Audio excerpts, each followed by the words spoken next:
The Tactical Operations Center vibrated with the steady hum of servers and encrypted satellite feeds. Fluorescent lights washed the room in pale white as maps of the Middle East glowed across the wall. Lieutenant Commander Barbara Hills leaned toward her console. A thin radio pulse appeared on the spectrum display, then vanished. Seconds later, it surfaced again, dozens of miles away in the desert. Her fingers moved quickly, isolating the frequency. The bursts were short, precise, too disciplined for scattered militants. Moments later, an alert cut across the maritime grid. Another drone strike, an Allied ship burning in the Gulf.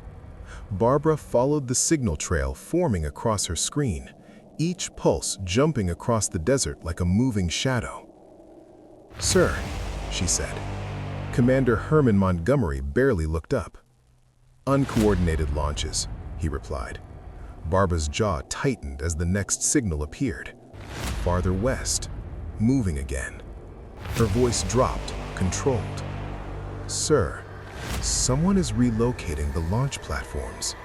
Montgomery finally turned toward her, because if Barbara was right, the drones weren't the real threat. The person controlling them might already be inside the command chain.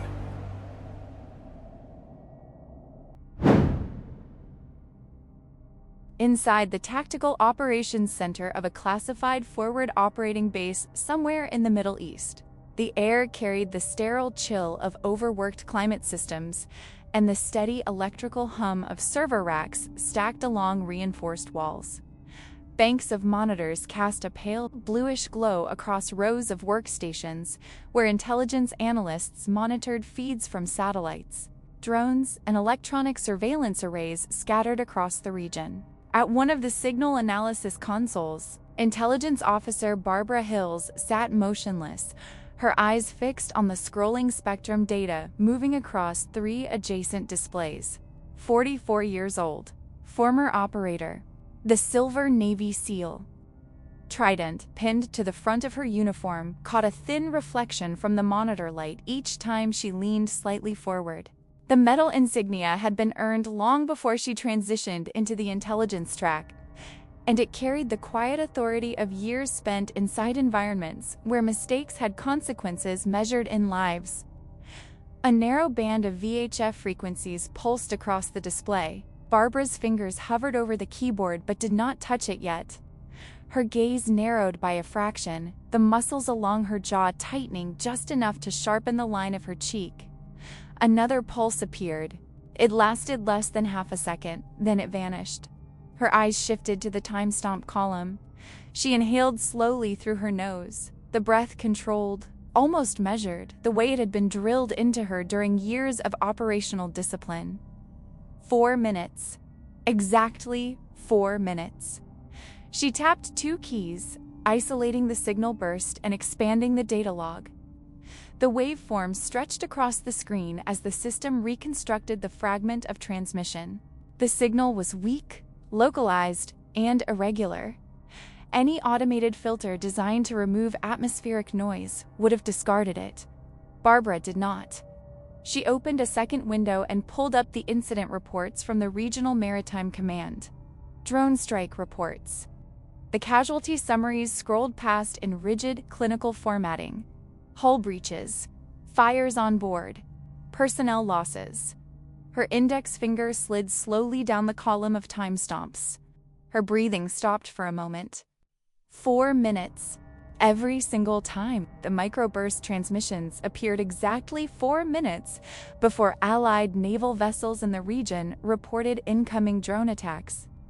Barbara leaned back slightly in the chair, the reinforced frame creaking faintly beneath her weight. The fluorescent lights overhead flickered once, briefly dimming the room before stabilizing again.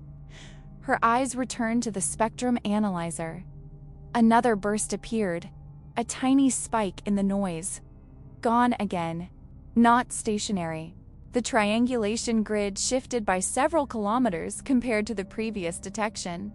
Her hand finally moved. She began overlaying the bursts across the regional map, marking each coordinate. The pattern that formed was not random. It moved.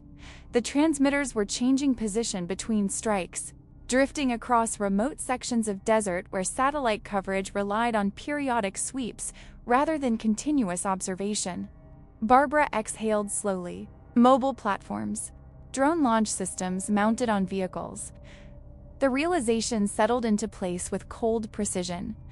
Static installations would have already appeared in orbital imagery.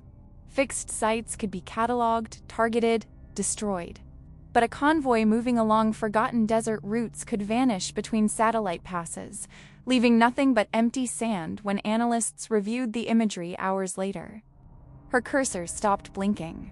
For a moment, she simply watched the monitors, the faint reflection of signal graphs shifting across her pupils. Then she stood. The operations center continued its quiet rhythm around her. Analysts spoke in low voices over headsets. Data feeds updated across the massive wall displays. Somewhere deeper in the facility, a printer spat out a fresh stack of intelligence summaries. Barbara moved through the rows of consoles with steady, controlled steps and entered the administrative corridor. Commander Herman Montgomery's office door stood half open. Inside, the 63-year-old officer barely lifted his head when she stepped in. His uniform jacket hung loosely across his shoulders, decorations lined in perfect rows above the pocket. A folder of operational reports sat open on his desk. Barbara placed a printed sheet of signal data in front of him. Montgomery glanced at it for less than a second. A quiet chuckle escaped his throat. He leaned back in his chair, dismissing the document with a lazy wave of his hand. According to him, the drone attacks were nothing more than scattered militia operations. Disorganized fighters with cheap equipment and no real coordination. Nothing that required rewriting the entire intelligence assessment. Barbara did not interrupt. Her hands remained clasped behind her back, posture straight, expression unreadable. Montgomery pushed the paper slightly aside, already returning his attention to other reports. The conversation was finished in his mind. Barbara watched him for one more second. The corner of her jaw tightened, a small muscle flexing beneath the skin before settling again. She picked up the document without a word and stepped back into the corridor. Hours later, long after the base had shifted into its nighttime operational rhythm, she returned to the Tactical Operations Center. Most of the analysts had rotated off shift. The rows of monitors glowed quietly in the dimmed room. Barbara logged into a restricted surveillance console and began adjusting the orbital sensor tasking parameters. Instead of scanning for radio emissions, she recalibrated the satellite's infrared package to sweep the desert floor for thermal anomalies. The satellite pass began. The desert map slowly rendered across her display as the system processed the data. For several seconds, nothing appeared. Then a faint signature blinked into existence. A narrow trail of residual heat moving rapidly away from a known civilian highway just beyond the Allied perimeter. Barbara leaned closer to the screen. The thermal track continued sliding across the map, steady and deliberate, disappearing deeper into the empty desert. Her eyes did not move from the display. The Joint Operations briefing room was already full when Barbara Hills stepped inside. The air carried the stale mixture of burnt coffee and printer toner. Fluorescent panels buzzed faintly above a long, reinforced table surrounded by uniformed officers from multiple commands. Naval intelligence, logistics coordinators, and operations staff sat shoulder to shoulder beneath a large digital display that dominated the front wall. The screen cycled through satellite imagery of the surrounding theater of operations, maritime routes, supply corridors, known insurgent activity zones. Barbara placed a thin stack of printed reports on the table and connected her tablet to the central briefing console. The display shifted, replacing the satellite map with a dark thermal overlay of the desert region bordering the Allied perimeter. A series of faint heat signatures appeared along the sand-colored terrain, moving, not stationary. She stood straight beside the screen, one hand resting lightly against the edge of the console. These thermal tracks were recorded during the last orbital pass at 2:14 local time, she said, her voice level and controlled. Each signature originates near established highway access points before diverging into remote desert routes. She tapped the screen. A red marker appeared along the path. Based on the speed profile and residual heat dispersion, these platforms are likely heavy transport vehicles. The pattern aligns with the VHF microburst transmissions detected prior to the last 3 drone strikes. A quiet murmur moved through the room as several officers leaned forward. Barbara expanded the map, bringing up a set of coordinates. If the pattern holds, the next transmission window, Lieutenant. Commander Herman Montgomery's voice cut across the room. The word landed with deliberate weight. Barbara stopped mid-sentence. Montgomery sat at the head of the table, fingers loosely interlocked across a leather-bound briefing folder. His expression carried the relaxed impatience of a man who had already decided the conversation was unnecessary. He tilted his head slightly toward the screen without actually looking at it. I believe the intelligence summary this morning was meant to focus on confirmed operational developments, he said, not speculative heat signatures in the desert. The room went still. Barbara kept her eyes forward, gaze fixed on the map behind her. These tracks correspond precisely with the timing of recent drone launches, she replied. If these vehicles are mobile platforms, Montgomery gave a soft, dismissive chuckle. The sound was quiet, but it traveled easily across the table. Stress does interesting things to analytical judgment, he said. Extended deployments tend to blur the line between correlation and imagination. A few officers shifted uncomfortably in their seats. Barbara's jaw tightened. The movement was small, almost invisible, but the muscle along the side of her face flexed once before settling again. Montgomery leaned back in his chair. I suggest we keep the daily briefings focused on confirmed intelligence, he continued. Your responsibility is formatting and distribution of the operational summaries. Leave the threat assessments to the command staff. Barbara's hands rested flat against the metal edge of the table, her fingers curled slightly beneath the surface where no one could see them. The tendons along the back of her hands tightened until the knuckles turned pale. She did not respond. Montgomery had already shifted his attention back to the next report. The briefing continued. Logistics schedules, patrol rotations, air reconnaissance updates. Barbara stood beside the silent thermal map for another minute before disconnecting her tablet and returning to her seat. Her posture never changed. Her breathing remained slow and even. Only the faint tightening of her jaw betrayed anything beneath the surface. When the meeting finally adjourned, chairs slid back across the floor and officers began filing out into the corridor. Within seconds, the room emptied. Barbara remained seated. The digital display at the front of the room returned to the default regional overview. Shipping lanes glowed in pale blue across the dark ocean. She gathered her reports without hurry and walked back toward the operations center. Rows of intelligence workstations filled the dim room.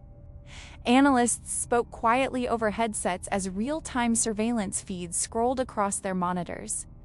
Barbara moved to an unoccupied terminal along the far wall. She inserted her access card and entered her credentials. The secure network loaded. For a moment, her hands hovered above the keyboard. Montgomery's orders echoed clearly in her memory. Formatting duties, daily summaries, nothing more. Her fingers lowered. She opened the thermal data archive from the previous night and began reconstructing the movement paths of the vehicles she had detected. The system displayed the tracks as a series of faint heat signatures moving across the desert grid. Barbara initiated a predictive movement algorithm. Vectors appeared across the map, projecting likely routes based on terrain elevation, road access, and vehicle speed profiles. The system began calculating. A progress bar crawled slowly across the bottom of the screen. Her eyes remained fixed on the numbers as the model processed the terrain data. 30%, 52, 79. A quiet electronic tone sounded. The algorithm completed. A red coordinate marker appeared in the middle of an empty stretch of desert. Predicted location. Barbara studied the grid reference for several seconds. Then the tactical map flickered. A sharp spike appeared across the signal spectrum display. VHF frequency. Microburst transmission. Her pupils narrowed. The origin point of the signal blinked onto the map, exactly on top of the coordinates her algorithm had just calculated. Barbara did not move. The room around her continued its quiet operational rhythm, keyboards clicking, radio chatter drifting through headsets. On her screen, the signal spike faded after less than a second, but the location marker remained. Her prediction had been correct. The first alarm cut through the base like a blade. A sharp electronic wail echoed across the Tactical Operations Center as the wall displays shifted from routine monitoring feeds to emergency maritime channels. Red alert banners spread across the upper monitors while new data streams began pouring into the network. Barbara Hills turned toward the nearest screen before the warning tone had fully stabilized. The incident report appeared in fragmented bursts of information. Allied supply frigate. Direct drone impact. Coordinates matched a sector of the harbor less than 20 kilometers from the forward operating base. Damage control teams were already transmitting preliminary assessments. Structural breach along the portside cargo deck, secondary fires spreading through stacked fuel containers. Casualty reports were still incomplete. Barbara's eyes moved across the scrolling text without blinking. Her pulse remained steady beneath the sleeve of her uniform. Outside the reinforced walls of the operations center, a dark column of smoke had begun climbing into the sky above the harbor. Even from the distance of the base perimeter, the thick plume was visible through the narrow observation windows set high along the corridor. Another casualty report appeared on the monitor. Personnel injuries. Evacuation underway. Barbara exhaled slowly through her nose. 4 minutes. The number moved through her mind with mechanical clarity. 4 minutes between the microburst transmission she had detected and the moment the drone struck the ship.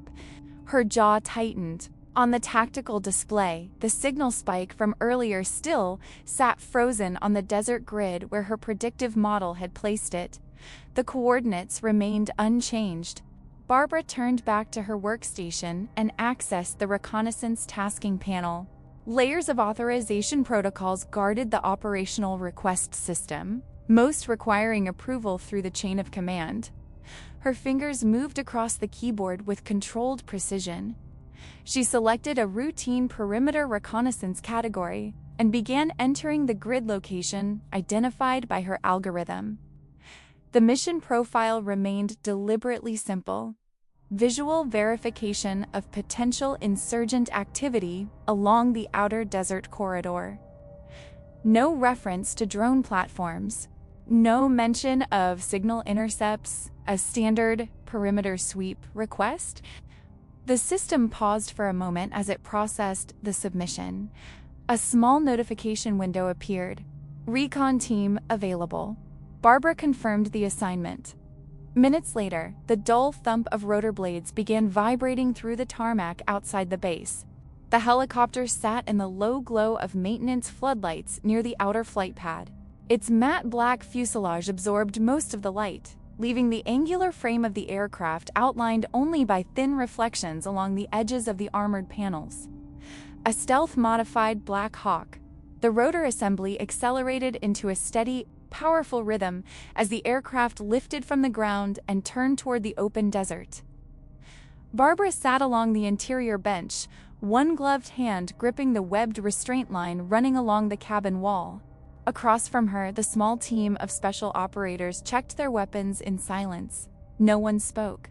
The cabin filled with the deep mechanical roar of the engines as the helicopter dropped to a low-altitude flight path, sliding beneath the typical detection envelope of regional radar systems. The desert stretched beneath them like a dark ocean of sand. Wind currents buffeted the aircraft as it skimmed across the terrain, the pilot guiding the helicopter through shallow valleys and ridgelines that shielded their approach. Barbara's eyes remained fixed on the navigation tablet secured to her forearm. The predicted coordinates pulsed faintly against the moving map. Distance to target decreased steadily. 5 kilometers. 3. The pilot's voice crackled briefly through the internal headset. Landing zone approaching. The helicopter slowed, descending toward a wide patch of open sand bordered by low dunes. The moment the landing skids hovered above the ground, the side door slid open. Cold desert wind flooded the cabin. The operators moved first. One after another, they dropped onto the fast rope lines, sliding down into the darkness below. Their boots struck the sand with soft, controlled impacts as they immediately spread outward into a defensive sweep pattern. Barbara descended last. The rope burned lightly against her gloves as she slid down, boots sinking several centimeters into loose sand when she landed. The helicopter lifted away seconds later, its rotors tearing across the night air as it disappeared back toward the horizon. Silence settled over the desert. Only the wind moved across the dunes. The team advanced cautiously toward the coordinates. Rifles raised as the green glow of night vision optics illuminated the empty landscape. Barbara followed a few steps behind the forward sweep. The location matched the grid precisely. But the desert floor was empty. No launch rails, no vehicles, no equipment. Only wind-shaped ridges of sand stretching in every direction. One of the operators swept a thermal scope across the ground. Nothing active. Barbara stepped forward and lowered herself into a crouch. Her knee pressed into the sand as she removed a compact tactical scanner from the pouch on her vest. The device emitted a low electronic hum as it began sampling the surrounding ground temperature. A reading appeared. Residual heat, strong. Her eyes shifted downward. The sand in front of her had been compressed into long parallel grooves. Tire tracks, wide, heavy-duty tread patterns. Barbara reached out, brushing her fingers lightly across the edge of the track.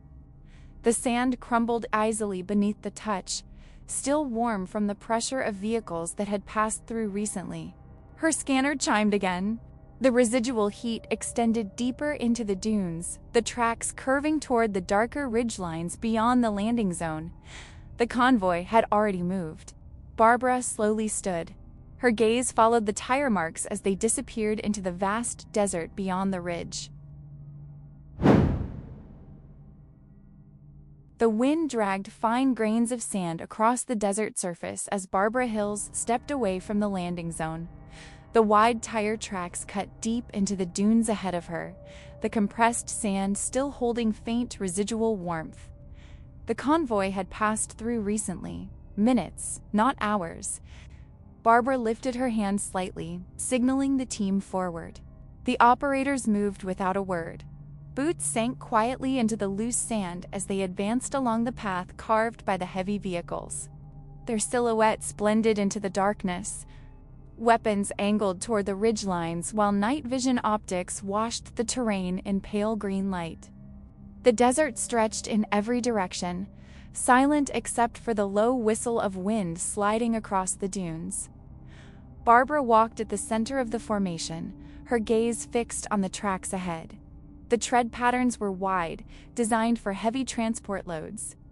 Each rotation had crushed the sand into compacted grooves nearly half a meter across. Cargo trucks, not light vehicles. The tracks curved gradually toward a rising ridge of sand that cut across the horizon like a frozen wave. Barbara slowed as they approached the slope, raising one gloved fist. The formation halted. She crouched low and climbed the final meters of the dune carefully, keeping her profile below the crest. The sand shifted under her weight as she reached the top and lowered herself against the ridgeline. One of the operators slid forward beside her and extended a thermal spotting scope. Barbara accepted it and brought the optic to her eye. The valley beyond the ridge appeared instantly in shades of orange and white against the cold darkness of the surrounding terrain. Heat signatures, multiple, parked in a shallow basin several hundred meters below their position. Barbara adjusted the focus ring. The shapes sharpened. Civilian transport trucks. At least half a dozen of them sat in a loose formation across the valley floor, their engines still running. The thermal output from the engine blocks burned bright in the scope, while the rest of the vehicles appeared as darker silhouettes against the cooler sand. There were no concrete bunkers, no fortified structures, no fixed military infrastructure, just trucks. Barbara studied them carefully. The canvas tarps covering the cargo beds had been peeled back and tied along the sides of the frames. Beneath them, long welded metal rails ran the length of the truck beds at a slight upward angle. Improvised launch systems. Crude construction, but effective. The rails were aligned toward open desert sky, positioned for rapid drone deployment before the vehicles relocated again. Barbara lowered the scope slowly. Her breathing remained even, though the muscles along the side of her neck had tightened slightly beneath the collar of her uniform. Mobility. The simplicity of the tactic settled into place with quiet precision. The trucks moved along forgotten desert trade routes, paths too insignificant to receive continuous satellite surveillance. By the time reconnaissance satellites passed overhead again, the convoy would already be gone, leaving only empty sand where the launch site had been. Every image arriving at American intelligence would already be outdated. Barbara lifted the scope once more and counted the vehicles again. 6. One truck sat slightly ahead of the others. A thin communications antenna extended upward from the rear of its cab. She lowered the optic and reached into the chest rig attached to her vest. Her fingers closed around a compact electronic device no larger than a field radio handset. Portable signal interceptor. She powered it on. A small spectrum display flickered to life across the screen. Barbara slowly raised the interceptor above the ridge and angled the receiver array toward the valley below. For several seconds, the display showed only scattered background noise across the frequency band. Then, the device emitted a sharp electronic chirp. A powerful spike erupted across the spectrum analyzer. Encrypted transmission. Barbara's eyes narrowed slightly as she adjusted the receiver gain, isolating the signal source. The directional indicator pulsed steadily toward the lead truck sitting at the edge of the convoy. Another burst of data surged through the receiver. The signal strength climbed rapidly, the encrypted waveform filling the display as the transmission intensified. The source was unmistakable. It was coming directly from the communication antenna mounted on top of the lead vehicle. Barbara kept the interceptor steady, watching the signal cascade across the screen in tight, encrypted blocks of data. The convoy was transmitting. The heavy door of the sensitive compartmented information facility sealed behind Barbara Hills with a dull metallic thud. Inside, the air carried the controlled sterility of a secure intelligence environment, filtered ventilation, low lighting, and the constant electrical hum of classified network hardware. Rows of isolated workstations sat within the reinforced room, each terminal physically separated from outside systems except through tightly monitored access points. Barbara moved directly to one of the encrypted analyses consoles. Her boots echoed faintly against the polished floor as she slid into the chair and inserted the secure data module recovered from the field intercept. The portable signal interceptor connected through a hardened cable port, transferring the recorded transmission fragments into the classified network. A thin progress bar appeared on the screen. Barbara rested her forearms against the desk while the data uploaded. The muscles in her shoulders remained rigid beneath the fabric of her uniform, her posture upright even while seated. The transfer completed. Raw signal data spread across the primary monitor, compressed packets of encrypted traffic captured during the brief transmission burst in the desert valley. The waveform repeated in tight clusters, each block carrying structured digital signatures embedded within the signal architecture. Barbara began isolating the encryption handshake. Her fingers moved across the keyboard with quiet efficiency, separating the header patterns from the main body of the transmission. The system extracted the handshake protocol and displayed it independently across the analysis panel. She opened a secure query interface connected to the National Security Agency's Global Signal Intelligence Archive. Thousands of known encryption structures were cataloged inside the database. Foreign military standards, commercial encryption suites, and classified American communication protocols spanning decades of operational history. Barbara submitted the handshake signature for comparison. The system began processing. Lines of code streamed across the lower monitor as the algorithm ran the intercepted signal against the archives. Reference library. Barbara leaned back slightly in the chair while the search executed. Her eyes remained fixed on the screen. Several seconds passed. Then a soft electronic chime sounded through the workstation speakers. A match notification appeared. Barbara leaned forward again. The results window expanded across the monitor, highlighting the frequency architecture and algorithmic signature embedded in the intercepted transmission. Her gaze narrowed. The structure was immediately recognizable. SINCARS, Single-Channel Ground and Airborne Radio System, a military communication protocol used for decades by American forces to maintain encrypted tactical voice and data transmissions across battlefield environments. Barbara's jaw tightened slowly. The software expanded the identification results, displaying the associated encryption framework. Legacy configuration. Obsolete frequency band. Decommissioned. According to the database registry, this specific encryption pattern had been retired from operational use more than 10 years earlier. The Pentagon had phased out the frequency set during a communications security overhaul, replacing it with more advanced encryption systems across the entire military network. The old protocols were supposed to be sealed inside classified archives, buried, inactive. Yet the captured transmission from the convoy in the desert matched the SINCAR structure. With exact precision, every algorithmic component identical to the archived American configuration. Barbara's breathing slowed as she stared at the waveform on the screen. This was not the result of a random frequency interception. The enemy operators were not improvising with scavenged radio equipment or brute force hacking attempts. The transmission architecture showed deliberate design structured according to the internal logic of American military communications systems. Someone had provided them with the exact framework, structural knowledge, access to classified communication protocols.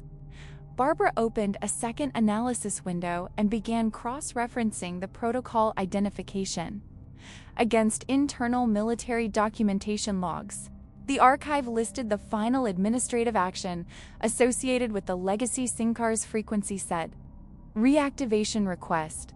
Her fingers paused briefly above the keyboard before continuing. She accessed the base's internal network audit system and pulled the security authorization logs tied to the classified communications archive. The records documented every instance in which restricted encryption protocols had been accessed or modified. The system required biometric authorization for high-level clearance entries. Barbara entered the reactivation timestamp listed in the NSA archive. The database returned a single result. An internal file request had been submitted within the Forward Operating Base's classified network 2 weeks earlier. Barbara opened the entry. The access level required to retrieve the legacy SINCARS protocols was listed clearly in the authorization column. Level 5 command clearance. The highest operational tier inside the base's command hierarchy. Barbara's eyes remained on the screen as the cursor blinked beside the log entry. Level 5 authorization could not be bypassed or fabricated by lower-level personnel. Access to those files required direct biometric verification from a commanding officer with full operational privileges. Someone with that level of authority had personally unsealed the archived communication protocols. And those same protocols were now being used by the convoy launching drone strikes against Allied ships. Barbara leaned back slowly in the chair. Her hands rested flat against the desk, fingers spread slightly against the metal surface, as the quiet hum of the secure facility filled the room. Her gaze returned to the screen. The authorization log still waited in front of her. The record showed when the files had been opened, but it had not yet revealed who had accessed them. The sensitive compartmented information. Facility remained silent, except for the low vibration of cooling systems circulating air through the sealed chamber. Barbara Hills sat alone at the terminal, the glow of the monitors reflecting faintly across her eyes as the classified network interface filled the screen. The SIPRNet access log remained open in front of her. The authorization entry for the legacy SYNCARS protocol highlighted in a thin red outline. Level 5 command clearance. The cursor blinked beside the record. Barbara leaned closer to the display. The surface log showed only the access request and the timestamp. The user identity field had been erased, replaced by a blank space where the digital signature should have been. Someone had deliberately purged the primary record from the system history. Her jaw shifted slightly to one side. The movement was small, a tightening along the muscle just beneath her cheekbone, before her expression returned to stillness. She began navigating deeper into the audit structure of the SIPRNet archive. Her fingers moved steadily across the keyboard, bypassing the surface-level records and entering the maintenance layer of the system logs. Lines of system architecture scrolled across the lower monitor as she opened a secondary data registry normally accessed only by network. Administrators during routine infrastructure diagnostics. The purge command had been executed carefully. Every visible trace of the user authentication token had been removed from the main operational logs. Even the automated system alerts that typically accompanied high-level clearance events had been disabled for the duration of the session. The person responsible had known exactly where to erase the trail. Barbara remained motionless for a moment, studying the cleaned entry. Then, she opened the maintenance protocol registry. Every SIPRNet server performed automated system backups at regular intervals to prevent catastrophic data loss during hardware failures or cyber intrusions. The process copied fragments of active system memory and stored them temporarily inside a secondary archive before cycling the files out during the next maintenance cycle. Most operators ignored those files entirely. Barbara did not. She accessed the maintenance backup index and entered the timestamp associated with the SYNCARS file request. The terminal hesitated briefly before displaying a list of archived data segments captured during the scheduled system maintenance window. The purge command had removed the primary logs, but the backup snapshot had been created before the deletion occurred. Barbara selected the archive file and initiated a reconstruction process. A progress bar appeared across the screen as the system began compiling the fragmented backup data into a readable session log. She leaned back slightly in the chair while the reconstruction executed. The room remained dim around her. The only light came from the cluster of monitors illuminating the workstation. Her breathing remained slow and controlled. The progress indicator crawled forward, 22%, 41, 68. Barbara rested her forearms against the desk, her fingers loosely interlocked as she watched the numbers climb across the display. The reconstruction process moved through thousands of data fragments captured during the backup cycle, reassembling pieces of the original network session that had been erased from the main server logs. 91%, 96. The bar reached the end of the scale, 100%. The system emitted a quiet confirmation tone.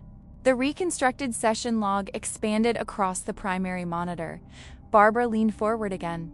The screen now displayed the full access sequence used to retrieve the archived SYNCARS encryption protocols. Routing identifiers and authentication keys appeared in tight columns of technical data, each entry documenting the movement of the request through the secure network architecture. Her eyes moved slowly down the list. Every access attempt carried a digital routing number tied to the physical terminal that initiated the request. Barbara began tracing the chain. The request had originated within the base's internal network. The routing path traveled from the central server cluster through a localized node connected to the administrative command systems. Her fingers tapped two keys, expanding the terminal identification data. The system displayed the physical location associated with the authentication request. Administrative corridor. Barbara's gaze remained fixed on the screen. The log contained one final entry at the end of the reconstructed session: digital authorization token. Every command-level clearance inside the network required a biometric authentication key tied directly to the officer initiating the request. The system generated a unique digital signature for each authorization event. The signature now appeared clearly across the screen. Barbara studied it without moving. Her pulse remained steady. She opened the facility directory and entered the terminal identifier connected to the session. The system responded immediately. Location: Administrative Wing, Command Office Terminal. Distance from current position: 30 yards. Barbara sat very still in the chair. Beyond the sealed door of the SCIF, the main administrative corridor ran directly past the intelligence facility entrance before continuing toward the command offices. 30 yards. The authorization request that had unsealed the legacy military communication protocols had originated from a terminal only a short walk from where she now sat. Barbara's fingers slowly withdrew from the keyboard. The reconstructed log remained open on the screen, the authorization signature glowing faintly in the monitor light. Someone inside the base had released the encrypted frequencies now guiding drone strikes against Allied ships, and the digital trail led to a command terminal only 30 yards away. The reconstructed session log remained frozen across the monitor.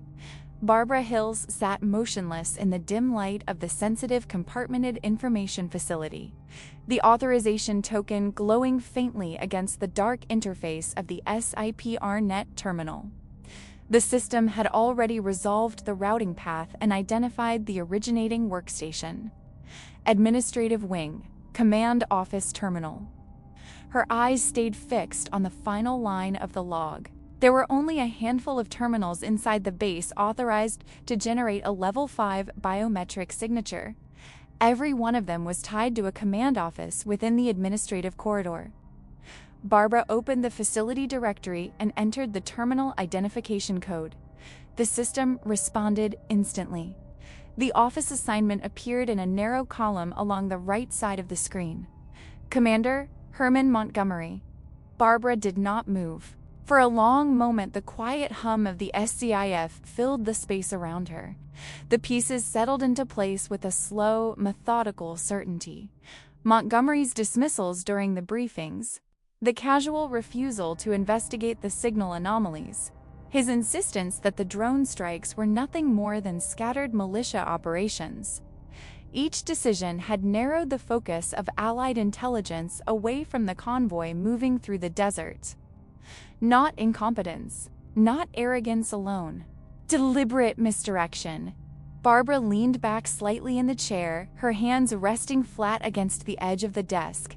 The muscles along her jaw tightened once, then released. Montgomery had controlled the threat assessment from the beginning. By minimizing the significance of the radio transmissions and suppressing deeper analysis, he had allowed the mobile drone platforms to move freely across the region without attracting serious surveillance attention. Every delayed investigation gave the convoy more time to reposition, more time to strike. Barbara's eyes returned to the reconstructed session log. The authorization token on the screen confirmed the final piece. The archived SYNCARS protocols had been unlocked from inside Montgomery's command terminal. Those frequencies were now guiding encrypted transmissions between the convoy and whoever controlled the drone launches in the field. She turned back to the keyboard. There was no time left for hesitation. Barbara began copying the reconstructed server mirror from the maintenance archive into a portable evidence package. The system transferred the files in compressed block session logs, authorization tokens, and the recovered encryption request that had opened the legacy communication protocols. A second data stream appeared as she added the signal intercept captured from the convoy in the desert valley. Encrypted transmission burst. Frequency architecture. Sincar's protocol confirmation. She attached the thermal imaging overlays from the satellite sweep as well, documenting the movement path of the vehicles that had launched the drones. The evidence package continued expanding as each file integrated into the archive. Barbara's fingers moved steadily across the keyboard. The system prompted for a removable storage device. She reached into the equipment pouch attached to her belt and withdrew a small encrypted flash drive, no larger than a standard field radio battery. The metal casing reflected the monitor light as she inserted it into the terminal port. The transfer began immediately. A narrow progress indicator moved across the screen while the classified files copied onto the encrypted storage unit. Barbara watched the bar climb toward completion. Her breathing remained controlled. 72%, 85, 94. The final file transferred. The system displayed a brief confirmation message before returning to the main interface. Barbara removed the flash drive and turned it once between her fingers. The weight of the device felt almost insignificant. Yet every piece of evidence linking the convoy transmissions, the reactivated encryption protocols, and Montgomery's command authorization now sat inside that small metal casing. She slid the drive into a concealed inner pocket sewn along the inside seam of her tactical vest. The fabric folded naturally over the compartment, hiding the device completely. Barbara rose from the chair. The SCIF remained quiet around her. Then the heavy steel door at the far end of the room shifted. A loud metallic clang echoed across the facility as the security latch disengaged. Barbara turned toward the sound. The door swung inward on its reinforced hinges. Commander Herman Montgomery stepped into the room. The overhead lights caught the polished edge of his command insignia as he crossed the threshold. His posture remained relaxed, one hand resting loosely against his belt as he surveyed the intelligence facility. A thin, confident smile pulled slightly at the corner of his mouth. Behind him, two military police officers entered the room. Both carried standard-issue service rifles held across their chests, the weapons angled downward but ready. Their expressions remained blank as they moved a few steps inside the doorway and stopped. The steel door closed behind them with a heavy thud. Montgomery's eyes settled on Barbara. The smirk on his face did not fade. The steel door of the intelligence facility sealed shut behind Commander Herman Montgomery and the two military police officers. For a moment, no one spoke. Barbara Hill stood beside the analysis console where the reconstructed SIPRnet logs still glowed across the monitors. The light from the screens cast pale reflections along the polished metal surfaces of the equipment racks lining the SIF. Montgomery walked forward slowly. His boots struck the reinforced floor with steady, deliberate steps as he moved around the edge of Barbara's workstation. His posture remained loose, almost casual, as though he were entering a routine briefing rather than a restricted intelligence facility. Barbara did not shift her stance. Her hands rested lightly against the edge of the desk, fingers relaxed, shoulders squared beneath the fabric of her uniform. Montgomery circled the workstation once, his eyes drifting across the monitors. The system logs, the signal analysis windows, the open audit interface. He stopped on the opposite side of the desk and looked at her with a thin smile. "So," he said quietly, "this is where you've been spending your time." His voice carried a slow, deliberate calm that barely concealed the edge beneath it. Barbara remained silent. Montgomery's gaze flicked toward the terminal again before returning to her face. "You accessed restricted network archives without authorization," he continued. "You pulled classified communications protocols from SIPRNetNet and began running unauthorized forensic reconstructions inside a compartmented facility. He straightened slightly, clasping his hands behind his back as if delivering a formal report that constitutes network infiltration under Department of Defense cybersecurity directives. The words hung in the air. Barbara's breathing remained steady. Montgomery took another step closer, and when confronted with the consequences, he added, "You fabricated an intelligence narrative to cover your tracks." His eyes hardened. Espionage. The accusation landed with quiet force inside the sealed room. Barbara's jaw tightened slightly, a small movement beneath her cheek before her expression returned to stillness. Montgomery leaned forward, placing both hands flat against the edge of the desk between them. "Your story about drone platforms in the desert," he said. "The encrypted transmissions, the imaginary signal intercepts." His voice lowered, a convenient way to disguise treason. Barbara looked directly at him. Her eyes did not move. Montgomery held the gaze for a moment, studying her face. Then he straightened and turned his head slightly toward the two military police officers standing near the door. "Strip her security clearance," he said. His tone sharpened into command authority. "Confiscate all weapons and electronic devices." The officers stepped forward. "Lieutenant Barbara Hills is to be placed in pretrial confinement immediately," Montgomery continued. "She will remain in the brig pending a military tribunal for espionage and unauthorized access to classified systems." The words echoed faintly against the steel walls of the SCIF. One of the military police officers moved to Barbara's left side. The other stepped behind her. Barbara did not resist. Her posture remained upright as the first officer reached for her wrist, securing a firm grip around her forearm. The second officer took hold of her other arm, their fingers tightening through the fabric of her uniform sleeve. The pressure forced her shoulders slightly backward. Montgomery stepped closer again until only a few inches separated them. He leaned forward. Barbara could see the faint lines at the corners of his eyes, the thin tension pulling at the muscles along his jaw. He waited. His gaze searched her face carefully. He expected a reaction, a tremor in her voice, a sudden plea, fear. Barbara's breathing remained slow, measured. Her eyes stayed locked on his without blinking. There was no anger visible in her expression, no panic, only a still, focused calm. The kind of expression worn by someone looking through a rifle scope rather than across a desk. Montgomery held the stare for another second. Then he stepped back. "Take her," he said. The two officers tightened their grip and turned her toward the exit. Barbara allowed the movement, her boots sliding across the floor as they guided her toward the steel door. The room's dim light shifted as they passed beneath the overhead fixtures. The concealed pocket inside her vest remained undisturbed. The encrypted flash drive rested securely against the fabric near her ribs. As the officers marched her across the room, Barbara's right hand shifted slightly along her side. The motion was small enough to go unnoticed. Her thumb brushed the edge of the tactical smartwatch strapped against her wrist. The device's casing contained a recessed biometric sensor embedded along its side panel. Barbara pressed her thumb firmly against it.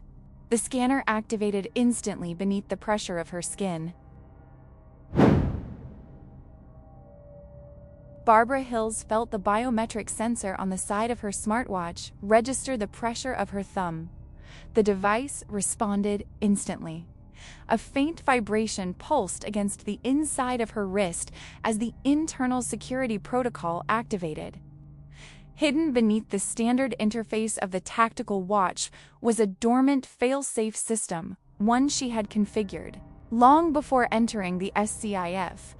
The smartwatch established a short-range encrypted link with the flash drive concealed inside her vest. The connection lasted less than a second.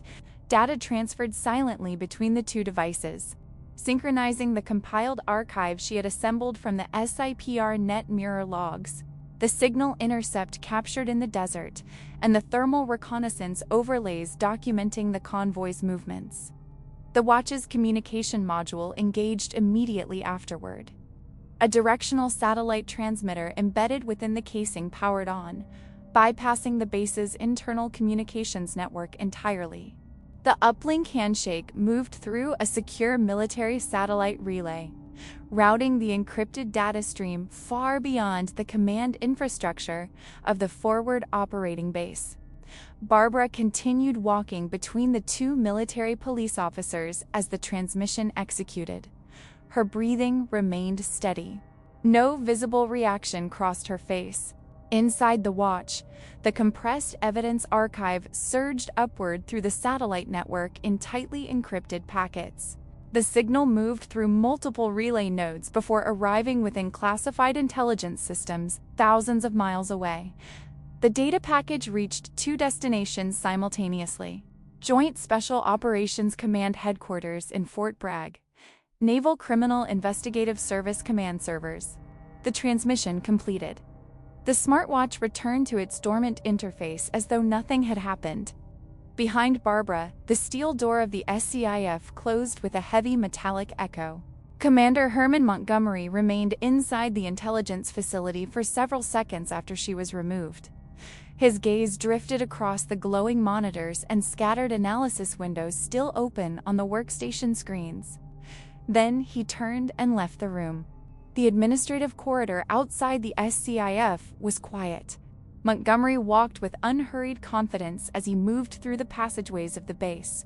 His boots struck the concrete floor in steady rhythm as he passed a row of secured offices and entered the wider operations wing.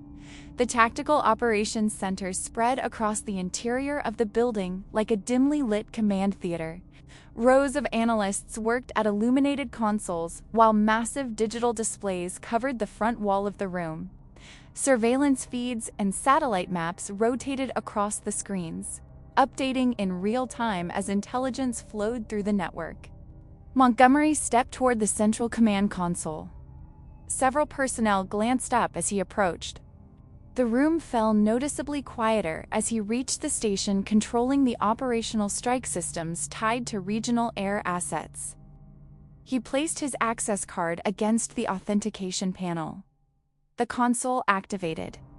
A secure command interface appeared across the screen, listing available airstrike platforms currently operating within the theater of operations. Montgomery entered his command credentials. The system accepted the codes without delay. His fingers moved across the keyboard as he selected a strike authorization request targeting the grid coordinates Barbara had identified earlier in the desert. The location now sat empty. The convoy had already moved on. Destroying the area would erase any remaining thermal evidence and reinforce the narrative that nothing significant had ever been there. Montgomery reached toward the recessed control panel where the physical launch authorization key was mounted. His hand closed around the metal grip. For a brief moment, the operations center remained quiet except for the hum of electronics and the low murmur of analysts working at their stations. Then every monitor in the room flashed. The displays shifted instantly to a solid field of bright red. Warning symbols spread across the screens as a sharp electronic alarm erupted through the operations center. The sound echoed violently against the reinforced walls. Montgomery froze. The console in front of him locked. A system message appeared across the screen. Network override access suspended. He attempted to enter his credentials again. The terminal rejected the command. Across the operations center, analysts stared at their monitors as the alarm continued blaring. Every workstation displayed the same red system alert. External Command Authority had seized control of the network. Montgomery's jaw tightened. His hand remained gripping the launch key as he turned slightly toward the corridor entrance behind him. From beyond the heavy doors of the operations center came the sound of boots striking the floor, many of them. The footsteps approached quickly down the hallway outside. The alarm continued to reverberate through the Tactical Operations Center. Red warning screens filled every display panel in the room.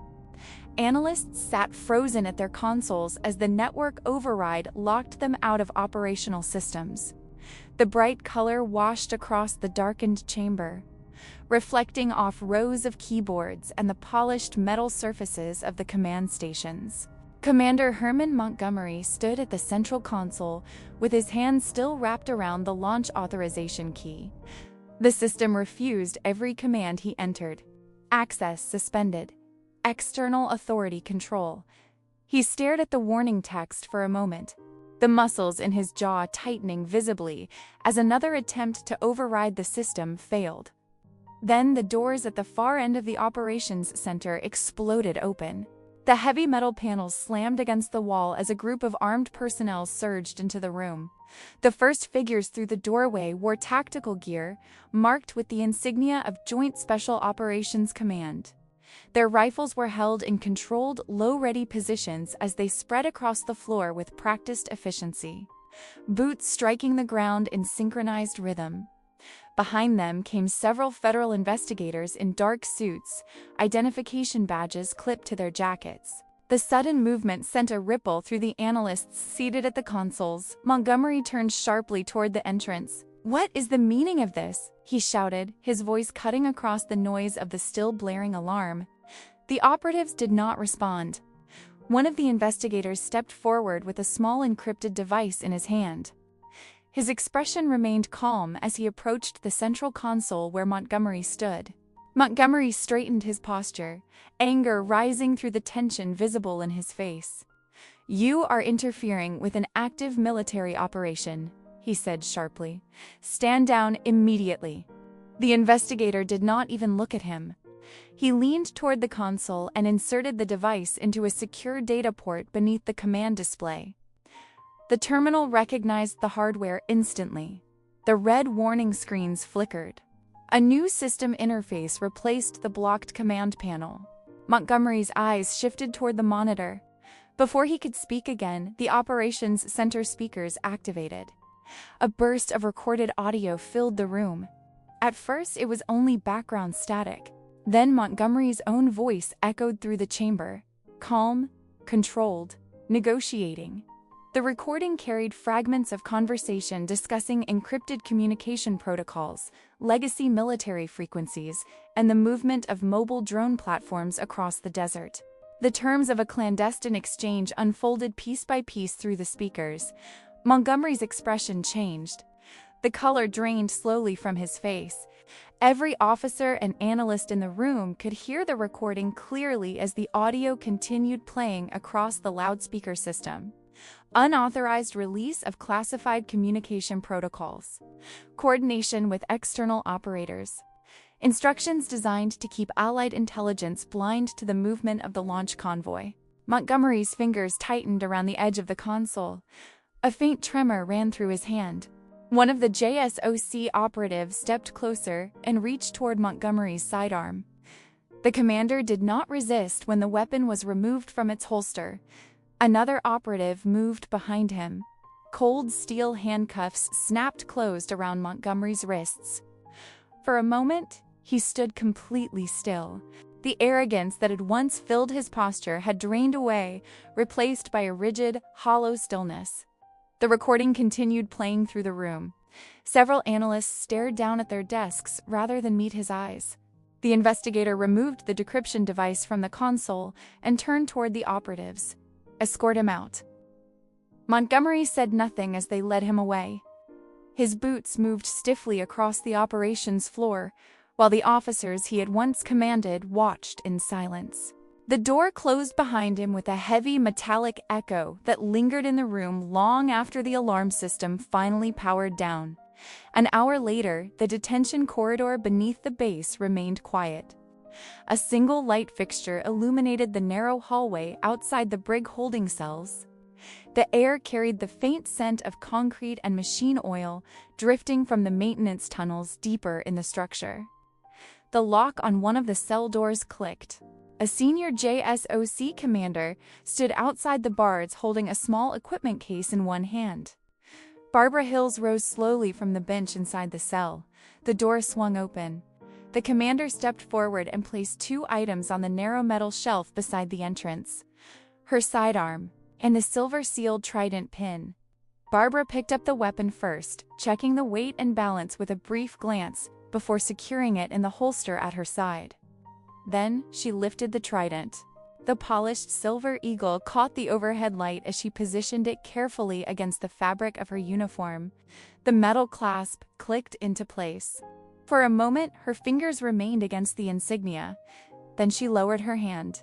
Barbara stepped out of the cell and moved down the corridor toward the exit stairs. Above her, the Tactical Operations Center had already returned to controlled activity. Surveillance feeds continued updating across the monitors as analysts resumed tracking the movement of the drone convoy across the desert. The mission had not ended. Barbara pushed open the final door and walked back toward the quiet glow of the operations floor, her posture steady as she returned to the consoles.